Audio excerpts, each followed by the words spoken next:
Ser podcast. Yo creía estar al borde del arrebato total, iniciando mi sendero a la gloria. Ya en el viaje en tren me invadió una euforia loca.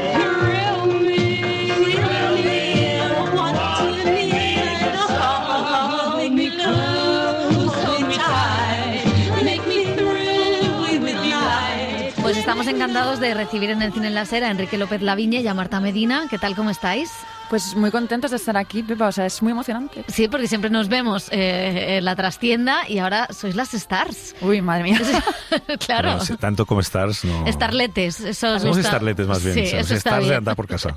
Bueno, sois directores del Último Arrebato.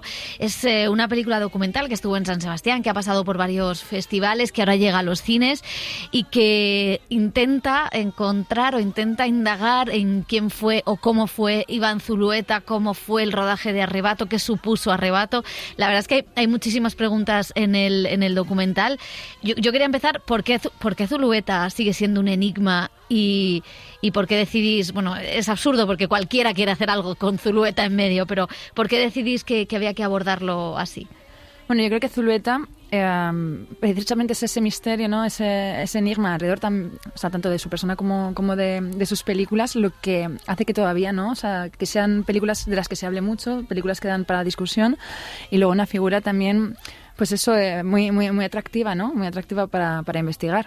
Yo creo que su desaparición también, es decir, el hecho de no poder volver a rodar una película después, hace que básicamente sea un enigma, como tú dices. O sea, es alguien que no entiendes muy bien cómo ha podido desaparecer después de esta película tan increíble. Claro. ¿Y vosotros recordáis la primera vez que visteis Arrebato? Yo sí fue en la escuela de cine, además, claro, que es una película que cuando estás empezando a hacer cine te deslumbra absolutamente. Y claro, yo recuerdo creo que fue Heredero, además, el otro día lo comentamos, que era mi profesor de Historia del Cine, que nos puso un par de fragmentos y luego ya lo vimos todos los compañeros a la hora de comer. Y claro, o sea, fue fascinante. Claro, te coge cuando quieres hacer cosas diferentes, cuando dices, vengo aquí a cambiar el cine, y claro, ver una cosa como Arrebato, que es un ovni, ¿no? ¿Y ahora qué hago yo? Claro, pero es una película que te empuja, o sea, que te da ganas de rodar. Me encantaría tirarme el rollo y decir que la vi en el Cine Azul cuando se estrenó en Madrid, pero no es así, porque la película estuvo tan solo una semana. Es mucho menos romántico, la vi en la tele y además con las bobinas cambiadas. O sea, la película no pasó en ese pase. ¡Ostras! Sí. Pues ya no me puedo imaginar el lío. No te creas que era tan distinta. En el fondo, de alguna manera, ese misterio, esa especie de narrativa tan loca, estaba ya en esas bobinas cambiadas. En hay una cosa muy, muy curiosa en el documental, es que vosotros salís en el documental y una parte fundamental no solo es la búsqueda de Zulueta o ver que se descubre, ¿no? Que ese es como el gran viaje que hacemos todos, es también ver los impedimentos que vais teniendo o que supone hacer una película, ¿no? ¿Por qué decidís que contar el proceso era importante en este caso? Pues primero porque... a ver, Arrebato es una película que habla de hacer películas también, o sea, habla de la relación con la imagen, habla de la frustración en la relación con la imagen, y yo en ese sentido sí que me siento como muy identificada con el personaje de Wilmore, ¿no? Que hay un momento que Marta Fernández Muro dice, pero a mi primo llora cuando ve las películas, pero no son películas de llorar. Entonces, claro, a mí eso es una cosa que siempre he pensado que el hacer cine, ¿no? Claro, tú tienes una idea y al final es un arte frustrante, ¿no? Y también quería contar un poco, siempre se habla de los directores como unas figuras que son, ¿no? Como que lo saben todo, que no tienen dudas. Y claro, yo hablando con amigos directores, o sea, me cuentan lo mucho que lloran haciendo las películas. Y digo, jolín, yo también quiero que eso se vea. Y luego aparte también porque queríamos seguir un poco esa cadena que es, o sea, el personaje de Wilmore es un director amateur que rueda una película y desaparece. Luego está el personaje de José Sirgado, que ve la película y desaparece. Luego Zulueta también, en cierta forma, entrega Arrebato y desaparece, y queríamos un poco pues seguir esa cadena. Te voy a ser sincero, nosotros al principio lo único, yo me negaba a salir, pero es un empeño de Jaime Chavarri. Chavarri sí, Chavarri estaba muy empeñado. Chavarri quería salir, quería actuar. Hombre, es que él sí que es una starlete. Pero... Total, y además quería salir desnudo, como sale en un momento dado. Bueno, es un spoiler. A ver, dos cosas. Una, el empeño de Jaime, por supuesto, y que había una estructura de cine negro, de investigación, que de alguna forma, el hecho de no haber conocido a Iván, de sentirnos unos impostores en esta historia, creo que también era interesante el que pudiéramos enfrentarnos a la realidad. Y es que no habíamos hecho como Iván Z un documental con Iván Zulueta dentro, que no habíamos vivido ni éramos amigos de Iván, con lo que al final necesitamos investigar y seguir ese proceso a través de una fotografía encontrada en una comida en la mata. Y a través de ahí, pues nos hemos ido complicando la vida, la verdad, porque todo eso que parece una recreación no lo es. Cuando llegamos a casa de Jaime Echavarri, él sinceramente dice, no quiero rodar. Nosotros llegamos con el material y jugamos un truco. Aprovechamos ese momento de no taxativo para decir, bueno, ahora nos lo vas a decir en cámara. Y él entró en ese juego. Y ahí es cuando la película empezó a hacerse de verdad. Y luego también eso os da pie a hacer un homenaje estético, ¿no? Porque hay casi un montaje en paralelo muchas veces de cosas que estaban en Arrebato con vuestro propio viaje o vuestras propias vivencias. O sea, sobre todo las escenas de los coches que me vienen a la mente. ¿Eso también empezó desde el principio, esa idea de homenajear visualmente a Arrebato? Sí, o sea, eso sí que está porque teníamos como la idea de tanto los Super 8 que rescató la Filmoteca, como nuestras imágenes y como también como las imágenes de la propia película, el que hacer como si fuese un viaje, ¿sabes?, de agujero y cola de gusano, ¿no? De ir un tiempo a otro, ir encontrando las rimas, ir encontrando también cómo ha cambiado la ciudad y cómo han desaparecido las cosas que aparecen, ¿no? en Arrebato. Que eso es un poco hacer también un guiño a Cabestany. Sí, totalmente. Pues sí, están ahí un Estamos poco los dos muy hermanados, obsesionados, y Cabestany, por supuesto, como tercer amigo en discordia en eso, en el Madrid que desaparece. Y luego, por otra parte, hay una cosa muy interesante en esa idea de los Super 8, de manejar ese material que ya no se usa. Encontramos accidentalmente material que tenía Jaime Echavarri, que tampoco nunca tuvo que telecinar. O sea, claro, el momento en el que él abre el arcón y se encuentra esas películas, es que pasó, o sea, fue así. Y dices, o sea, tenía aquí metido esto desde hace 60 años y no lo había visto. Y entonces Jaime empieza a asomarse a 50, 60 años antes, y la película ahí empieza a convertirse en otra cosa, ¿no? Es una película sobre Iván Zulueta, interpretada por Jaime Echavarri y dedicada a Eusebio Poncela. Mira, y todo eso es accidental. Es una cosa muy bonita, además, el propio viaje de Echavarri, ¿no? Que acaba... es que voy a ir de atrás adelante, como tú viste Arrebato, vamos a jugar un poco así en la entrevista, pero es verdad que empieza rechazando participar en la película, luego se abre a unos testimonios que vais descubriendo y es fantástica y emocionante. Yo me emocioné muchísimo en la escena con esa amiga íntima de Iván en la que le dice, no estabais aquí. Y Jaime Echavarri reconoce, bueno, los de Madrid no supimos estar, ¿no? ¿Cómo fue llegar a ese testimonio que es maravilloso y rodar esa escena tan heavy? Wow. Pues fue mucho tiempo para conseguir que Virginia Montenegro confiase en nosotros, porque al final, ¿quiénes éramos nosotros para meternos en su intimidad? Y Virginia... Que era de Carlos Astiaga, igual. Sí, también. Y claro, son personas que no están acostumbradas a la exposición, y también estamos trabajando con un material muy sensible que son sus recuerdos, son sus emociones. Entonces, claro, fue un trabajo poco a poco de convencerlos que nosotros íbamos a tratar bien su testimonio, que los íbamos a cuidar y que confiasen en nosotros. Pero también ese día pasaron cosas curiosas, porque la película al final es una consecución de situaciones anómalas que no esperábamos, y de ahí sale eso. La primera, que ese día fue el apagón. ¿En serio? Fue el apagón. Fue el apagón. Y no teníamos baterías. Entonces podíamos rodar solamente unas pocas horas. Segundo, que Jaime se negó a que yo fuera a rodaje. Se empeñó, no quería que yo estuviera delante en ese testimonio, porque él había de alguna forma, yo creo que tenía una cosa supersticiosa. No, tenía una agenda oculta, yo creo. Yo creo que de alguna forma él quería encontrarse solo con Virginia para hacer una serie de preguntas. Y no quería tenerme a mí, quería tener a Marta cerca, lo cual me parece fantástico. Pero pasaron muchísimas cosas extrañas ese día. Y bueno, y claro, también el día anterior rodamos el final, que el final Jaime quería otro final, y de repente pues se tuvo un tirón y no pudimos rodar el final que teníamos pensado. Rodamos 10 minutos de una tarde que podíamos haber rodado 6 o 7 horas. Pues rodamos 10 minutos y Marta se asustó y dije, no, déjalo. Y él lo vio y dijo, lo vi. ahí tenemos el final.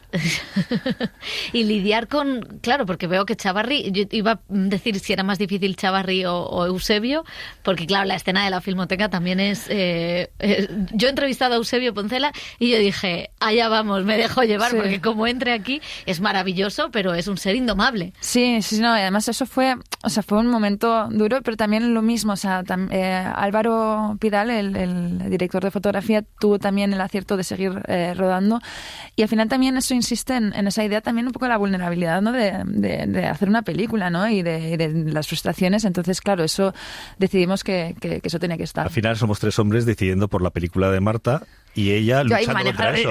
No, es que al final queda eso. Pero hay una cosa muy... que tú nunca pierdes los papeles. Tú te quedas, el otro está hablando y entonces al final él te dice, bueno, venga, ¿quieres que me tumbe? Sí. Y tú estás allí con una presencia de... Sí, no, y al no, final te pues- hace que, o sea, al final Sí, no, pero ganas. fue un momento así tenso, y además recuerdo también que Jaime no estaba ese día y fui corriendo a llamar por teléfono y digo, ¿qué hago? No quiere hacer lo que yo le estoy diciendo que haga. ¿Cómo hago? Y Jaime era como, voy para allá a ayudarte. Y yo, no, Jaime, no, lo voy a controlar yo. Te digo una cosa, Eusebio fue enormemente generoso. Sí, porque total. nunca quería hablar de Arrebato, y de luego no quería volver 45 años atrás, ¿vale? Era, como tú bien dices, como has dicho antes con lo de Virginia y Carlos, son sus recuerdos, no tenía ninguna necesidad, lo hizo realmente de forma generosa porque yo hice una pica con él intacto hace muchísimos años, y porque tenía, pues, sentí una cierta complicidad y quería saber un poco qué íbamos a hacer. Le intrigaba. Fuimos la noche anterior a tomarnos un cóctel y demás, y él empezó a testarnos, y ya sabíamos que claramente él no quería seguir un patrón, no quería seguir no quería hacer lo que nosotros queríamos, claro. Y lo sabíamos, y eres un salvaje y lo demuestra. Es indomable. Sí, totalmente. Bueno, pero al final es muy bonito porque también está ahí su cariño hacia la película, ¿no? Y Sí. conseguir sacar esos recuerdos, que yo creo que para los espectadores es también un momento muy... Bueno, muy uno de los momentos importante. más emocionantes de la película lo protagoniza él, y luego, sin saberlo, ahora cuando ves la película es mucho más Sí. doloroso verla, él desaparece en el metro. Claro. Y él se ha quedado en la película. Realmente, igual que otros se han quedado en Arrebato de Iván, en esta película se ha quedado Eusebio dentro. Sí, además es que cuando hicimos el primer pase de equipo, pues como a la semana después de morir Eusebio, claro, ver esas imágenes tenían otro peso, tenían otro sentido, ¿no? O sea, de repente verlo ahí, eso, y además hay una frase en el documental que es Eusebio había conseguido escapar de la Gran Vía y tal, y resulta que no, ¿sabes? Ahí está, se ha quedado. Qué bonito. Oye, y antes mencionabais el testimonio de la pareja de Iván en aquella época, que también es muy significativo, porque claro, al final la intimidad de aquello, cómo estaba realmente Iván durante el rodaje de Arrebato o después de rodar Arrebato, ¿no? Que es lo que acaba haciendo que pues un genio se retire. ¿Cómo fue conseguir ese testimonio? Y no sé, y también enfocar la intimidad, porque al final es la vida íntima de un director, ¿no? Pero en este caso tenía una cierta relación con la ficción que él construía. Pues Carlos también, o sea, fue otra vez un proceso que tardó bastante tiempo, pero luego también creo que Carlos tenía ganas de hablar, porque él siempre dice que siempre que se ha hecho algo, se ha hablado de Arrebato, nunca le han tenido en cuenta, ¿no? Y él al final era el hermano del productor, o sea, él encontró al productor para la película, él era el ayudante de dirección y él era la pareja de Zulueta. Y sí que, o sea, se le había opacado mucho, no le habían preguntado. Y él, claro, estuvo en el proceso desde el principio hasta el final. Y ese momento, claro, o sea, el reencontrarse con ese momento tan importante en su vida fue muy emocionante. Y nosotros estábamos allí viéndolo cuando se emociona, y fue, o sea, es un momento fuerte. Sí, la verdad es que, de nuevo, el azar, ¿no? Porque nosotros empezamos a ver los cortos en Filmoteca y nos encontramos con esta pandilla maravillosa de personas que ya están en otro mundo, pero que siguen viéndose y siguen teniendo su propio culto a Iván y siendo un poco sus centuriones, aquellos que guardan los secretos. Que preservan ahí. Preservan los misterios, ¿no? Los secretos. Y pues empezamos a de alguna forma tomarnos copas con ellos, a intentar poco a poco incorporarnos, introducirnos en ese universo muy, muy, muy cerrado. Y ahí nos dimos cuenta realmente de las personas que querían hablar, de las que tenían testimonios reales y de los que eran meramente superficiales, o sea, que tenían relaciones, como tenemos nosotros muchas relaciones con personas, pero realmente estas dos personas eran muy importantes y nunca habían hablado. Fíjate que Virginia Montenegro, al final, otra cosa que no esperábamos, nos cuenta una cosa increíble que no esperábamos, que era, durante el proceso de la película, la narración queríamos que fuera la voz de Wilmore de Arrebato. Nosotros decidimos, dentro de una osadía total, utilizar esa voz como hilo conductor, y al final nos damos cuenta, porque nos lo dice Virginia, que la voz no era de Wilmore. Entonces ahí hay algo que es mágico también, porque no esperábamos eso. No, y tampoco esperábamos, claro, o sea, yo era una cosa que puede ser así un poco tontería, pero ¿dónde está enterrado Zulueta? Total. O sea, yo no, claro, era como yo mirando por los sitios y mirando y llamando al cementerio. Hemos visto dónde está Truffaut, ahora sabemos dónde está Godard, ¿no? Dónde está Agnès Varda, y era como, ¿y es verdad? ¿Y Zulueta dónde está? Entonces, claro, yo me puse ahí buscando en las esquelas de la época, buscando en los cementerios. Y de repente nos encontramos con que Virginia nos dio la respuesta. Que yo creo que no saben, la familia que vive ahora en la casa Aloha no saben. Bueno, ahora cada vez que pasas por la Concha y andas por San Sebastián, sabes que está en ese Magnolio. Que está mirándonos a todos mientras estamos en el festival. Sí. No, pero es verdad que el documental tiene algo de thriller, de misterio y casi de giros de spoiler, porque hay un montón de cosas que no, o sea, que son giros que el espectador va descubriendo, y que esto no suele ser habitual en un documental sobre un director de cine, ¿no? Sí, es verdad, o sea, sí que... Pero también fue porque nosotros nos fuimos encontrando también con esa información, porque, claro, o sea, Zulueta... primero a través de los Super 8, ¿no? Que descubrimos ese Zulueta que no era la imagen que teníamos, ¿no?, todos en la cabeza. Y luego, precisamente porque eso es un personaje muy misterioso, daba mucho para andar indagando eso desde sus orígenes, que luego pues los orígenes familiares que nos encontramos. O sea, teníamos como muchísimas preguntas que fuimos descubriendo mientras hacíamos el documental. Y luego tampoco teníamos claro narrativamente cómo queríamos jugar esta carta. Es verdad que nos gustaba mucho la idea de cine negro, porque realmente Arrebato es una película de cine negro también, salpicada de humor y de cosas que no vienen muchas veces a cuento, y esa es la magia, una de las cosas que más nos gusta. Pero cuando mandamos el material a los montadores, Carlos de Visa y Luis de la Madrid, a Barcelona. ¿Y por qué Barcelona? Justamente porque estaban muy lejos de nosotros y de Jaime Chavarri. Y la razón principal es porque a mí me gusta muchísimo trabajar con gente que hace una aportación fuera de la aportación de los directores. Y cuando recibimos el material que rodábamos a matacaballo, porque eran impulsos, no teníamos presupuesto, cuando íbamos mandando el material no sabíamos lo que íbamos a recibir. Y el primer día que recibimos material pegado, dijimos, wow, tenemos una película. Sí. Porque ahí los montadores dieron con algo más interesante todavía que ese planteamiento de cine negro, que es lo que Marta se refería antes a... La película como autoconsciente también, sí. Eso que cuando la película se hace consciente de sí misma, claro, la película también cobra vida y decide qué camino coger. Y eso fue un hallazgo de ellos impresionante. Pues no, la verdad es que es todo un acierto. Y luego hay una cosa que ahora que mencionabais los dos, lo de los Super 8 de la Filmoteca, que en ellos hay manifestaciones, en ellos también se retrata una época. Y esa es una parte que no conocíamos de Iván. O sea, veíamos Arrebato, para muchos la película más significativa de la transición, para otros El espíritu de la colmena, está siempre esa lucha. Pero claro, esta es una película que también está retratando a un país, una España y un momento político muy, muy concreto. Y esto el documental también lo aborda. Mira, creo sinceramente que sin Jaime, sin la aportación de Jaime, la película se hubiera quedado coja. Porque en el fondo nosotros lo que queríamos es homenajear esa generación que de forma muchas veces como un juego transitaron por esa transición haciendo un cine absolutamente libre. Y no incorporó solamente a Jaime, pero Jaime se incorporó a este proyecto y en el fondo también está contando su historia. Y eso es muy bonito también.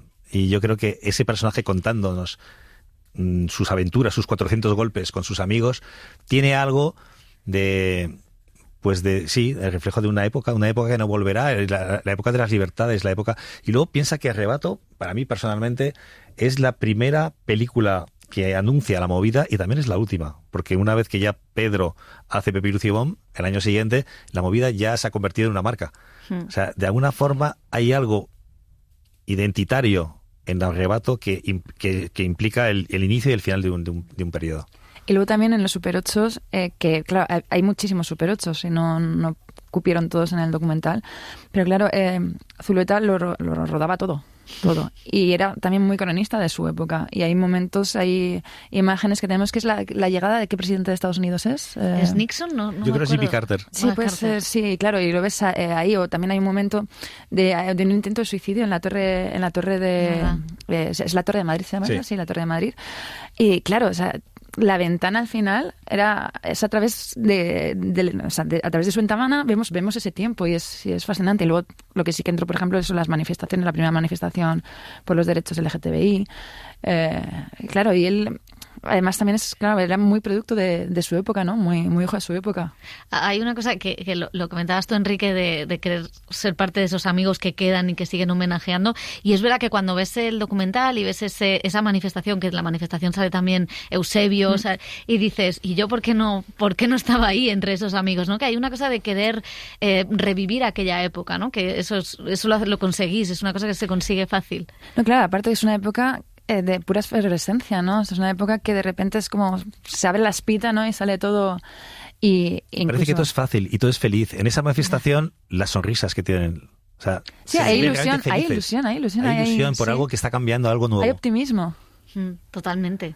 ¿Y qué habéis descubierto vosotros? Porque vosotros ya sabíais mucho de Zulueta y erais fans de Zulueta. ¿Qué cosa os ha sorprendido? No tanto de su vida, sino de hacer esta película. Es una pregunta súper difícil. Te toca a ti, Marta.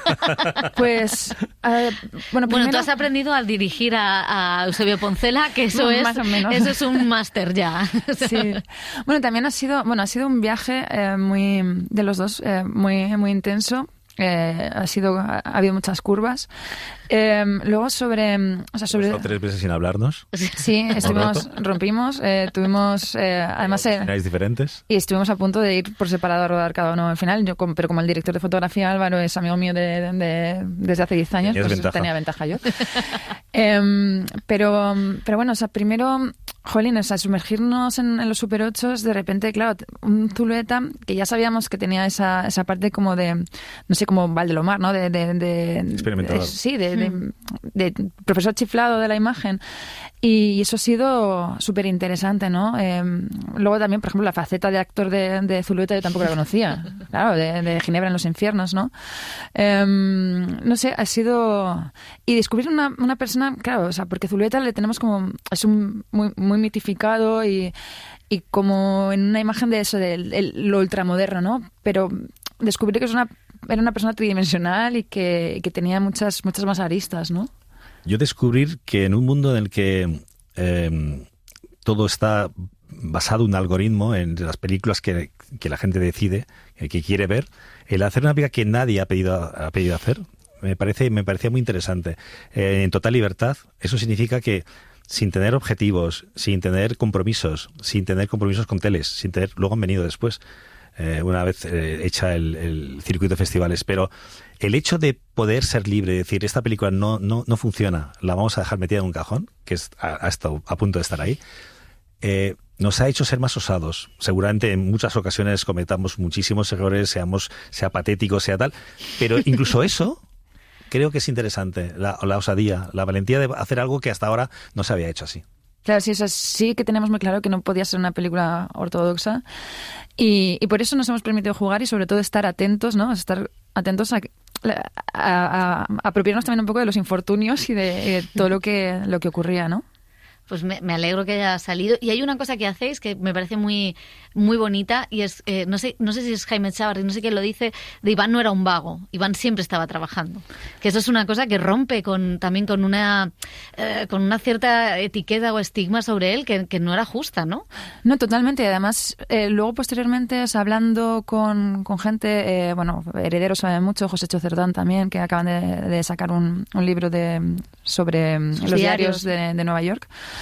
O sea, él tenía muchos proyectos y él estaba todo el rato pensando, ideando cosas, y luego de eso, las Polaroids, lo que habla también en el documental. O sea, él está todo el rato haciendo cosas. Lo que pasa que quizás su forma de trabajar no casase mucho con la forma de trabajar a nivel industrial, ¿no?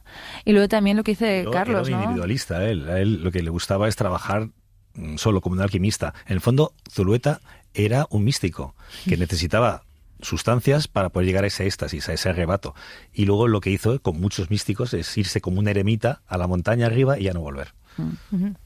Pues con esa definición vamos a terminar. Muchísimas gracias a los dos por estar aquí. Muchísima suerte y nos volvemos a ver en los festivales y en la cara B del trabajo también. Sí, joven, muchísimas gracias, Pepa, porque es la primera vez que estoy en la serie y me encanta. O sea, estoy súper emocionada. Vía libre para volver. Muchísimas gracias, Pepa.